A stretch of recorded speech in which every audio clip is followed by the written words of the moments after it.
Last video में हमने Excel में फार्मूलाज इंसर्ट करने की कुछ बेसिक टेक्निक्स देखी थी। अब हम देखेंगे जी कि हम इन फार्मूलाज को एक्सेल में कॉपी कैसे कर सकते हैं। हम फार्मूला को एक सेल से दूसरे सेल में कॉपी भी कर सकते हैं एक्सेल में। वो हम कैसे कर सकते हैं? सपोज मुझे अपने जो रिमेनिंग मंथ्स हैं, फरवरी, मार्च, अप्रैल और मई, इनके प्रॉफिट्स भी चाहिए। और इसके लिए मेरे पास एक मेथड तो ये है कि मैं हर सेल में जो है ना इंडिविजुअल सेल में फार्मूला प्लेस करूं और मेरे पास प्रॉफिट्स आ जाएंगे। अब सपोज अगर मेरे पास ये डाटा काफ़ी लंबा है, मेरे पास 12 मंथ्स की प्रॉफिट स्टेटमेंट है और मैं एक एक अगर सेल में जो है वो मैं फार्मूला इंसर्ट करूँगा तो मुझे काफ़ी टाइम लग जाएगा। इसके लिए मेरे पास शॉर्टकट ये है कि मैं इसी सेल में जो मैंने फार्मूला यूज़ किया हुआ है पहले से सेल्स में से एक्सपेंसेस माइनस करने का, उसे इधर कॉपी कर देता हूँ। बट आप देखते हैं इसे डबल क्लिक करके इस सेल को कि आपके पास इस सेल में जो फार्मूला है वो तो B2 सेल को B3 में से माइनस कर रहा है। बट मुझे इस सेल में जो रिजल्ट चाहिए उसमें मुझे B2 को नहीं बल्कि C2 को C3 में से माइनस करना है। तो ये फार्मूला मैं कैसे इधर यूज़ कर सकूँगा, हम देखते हैं कि जी ये कैसे यूज़ होगा। फिलहाल हम इसे कॉपी करते हैं। कॉपी करने के लिए या तो हम कंट्रोल C यूज़ कर सकते हैं, कंट्रोल C से ये सिलेक्ट हो जाएगा। इधर आके हमने कंट्रोल V से इसे पेस्ट कर दिया। या फिर दूसरी हमारे पास ऑप्शन ये थी कि हम ऑटो फिल हैंडर जो है हमारा ये जो लेफ्ट साइड पे आपको पास फिल हैंडर है, इसे यूज़ करके इसे ड्रैग करते इस तरफ को तो ये फार्मूला इधर कॉपी हो जाता।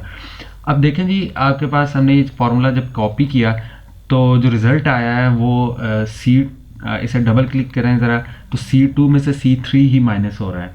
ये कैसे हुआ जी? एक्सेल बेसिकली जो है फार्मूला का रिलेशन देखता है। जब आप फार्मूला को कॉपी कर रहे होते हैं उसके ऑर्डर देखता है कि आप उस सेल में चाह क्या रहे थे, आप किस ऑर्डर से चीज़ों को लेके चाह रहे थे। इस सेल में हमने इससे ऊपर वाले दो सेल्स जो हैं उनको माइनस किया, यानी B2 में से B3 को माइनस किया। इसी ऑर्डर को देखते हुए एक्सेल ने एवेल्यूएट किया और जब नेक्स्ट सेल में हमने कॉपी किया इस फार्मूला को तो एक्सेल ने उससे जिस सेल में हमने इसे कॉपी किया उससे ऊपर वाले जो दो सेल्स थे उनकी जो सब्ट्रैक्शन है वो हमारे सामने रख दी। अब अगर मैं फिल हैंडर यूज़ करते हुए इसे ड्रैग करता हूँ अपने अगले सेल्स में तो इधर भी ये फार्मूला आ जाएगा जी। ये देखेंगे जी ये सारे रिजल्ट्स डिफरेंट हैं और इन्हें आप डबल क्लिक करके देखें तो ये इनके ऊपर वाले जो सेल्स हैं उनमें से ऊपर वाले सेल्स जो हैं उन्हें यूज़ कर रहे हैं फार्मूला में। ठीक हो गया जी। उसके बाद अगर आप इसी तरह इस सेल में टोटल चाहते हैं एक्सपेंसेस का तो आप क्या करेंगे कि जी इस सेल में जो फार्मूला है आप वो उसे नीचे कॉपी कर देंगे। इसके लिए मैं फिल हैंडर यूज़ करता हूँ और उसे नीचे कॉपी कर देता हूँ। अगर इससे नीचे कॉपी कर दूँ, प्रॉफिट्स का टोटल मैंने देखना है तो ये मेरे पास ये प्रॉफिट का टोटल आ गया। इसी तरह आप एक्सेल में हर फार्मूला जो है वो एक सेल से दूसरे सेल में कॉपी कर सकते हैं और एक्सेल उसके रिलेशन के अकॉर्डिंगली, उसके ऑर्डर के अकॉर्डिंगली जो है वो आपके पास रिजल्ट्स आपको दिखा देगा।